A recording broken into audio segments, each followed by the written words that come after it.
Wanted to talk very quickly about RSS, address this question, because this is a thing that comes up over and over again. What is RSS? And a couple of these terms that we've been using, like aggregators and blog. I mean, how many people have used the word blog in conversation? Oh, that's so cool. So we got. I mean, it took me forever, like years, like 2 years from the time that I first heard this word blog. Somebody at work was like, "Oh, there's this thing called blogging. You should really go check it out. It's really neat." And I would go to these websites, and they would say, "Oh," I would say, "I just launched a blog." Let's see if I can find Safari here. So I'll just pull up MG Chicago. We just launched a blog, and I would go to these sites and I'd be like, "Okay, well, I'm going to check out this thing. What is this?" And I would go to these websites, and they would look just like websites. And it's just a website. It's not a blog. Well, but what is the difference then between a website and just because it says the word blog on it, does that make it a blog? Well, no. The difference between a website, any website you might go to, and a blog is an RSS feed. An RSS feed. So what is an RSS feed? I sent out an email to some of the group, and I was like, "Hey, we just launched this great new blog," and they would go and they would click on this thing and be like, "Oh, okay. Well, you must have to click on the little," and if you're in Safari, you're going to see this, which looks like just another web page. If you're in Windows, if you're using Internet Explorer or something, you'll see this. That's what Internet Explorer will give you when you click on that, and that's useless. That is completely useless. Not only that, it's kind of ugly, and I don't really want to look at it, and it kind of scares me a little bit. And so I just close that, and I'm like, I am never touching this blogging stuff again. I just got some kind of weird code thing, and I'm never going to do it again. RSS is not a language for humans. That's the big secret. The big secret is that RSS is a language for other computers. And Bill kept using this term, aggregators.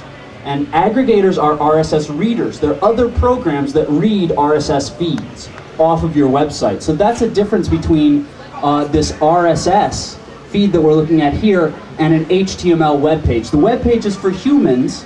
The RSS reader is for aggregators, for other programs. iTunes is one of those programs, and Ant is another one of those programs. And there's going to be some other people that will kind of talk about Ant, and we'll talk about what iTunes and how those programs read those RSS feeds.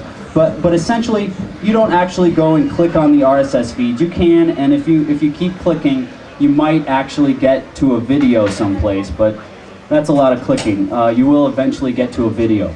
What you want to do is copy that RSS feed. You right-click on it and say copy link, and then you can go into Ant, go to our channels, and say that I want to add a new channel, and it's already pasted that URL in for me. So you have to actually copy and paste those URLs into iTunes or into your aggregator. But I just wanted to say that little bit about RSS, because this was like 2 years it took me to figure out what is an RSS feed.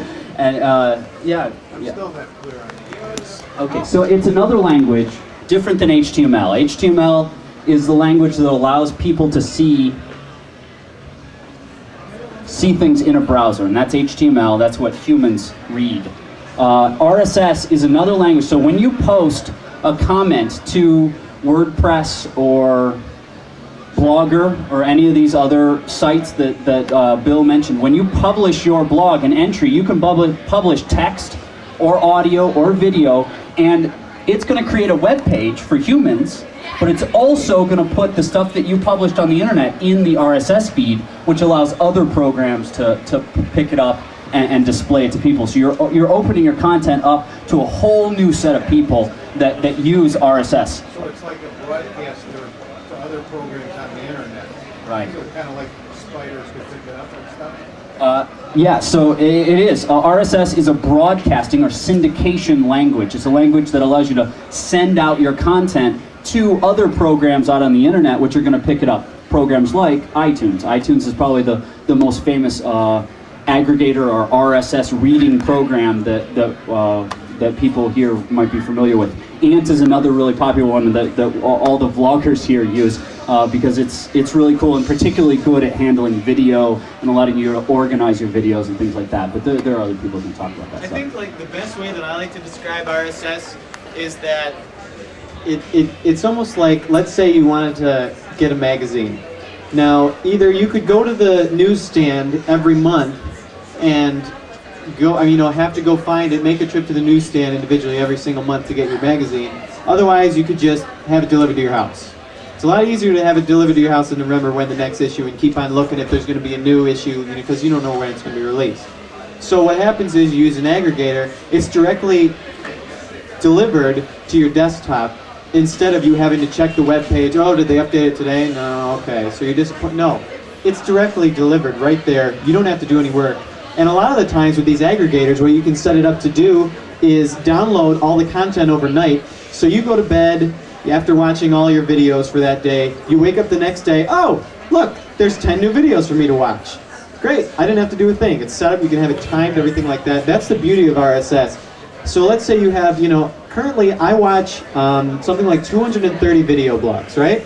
And it would be unbelievably hard to visit every single one of those websites. But for me, all I have to do, click a button, all those videos are downloaded directly to my computer, 15 minutes. There we go.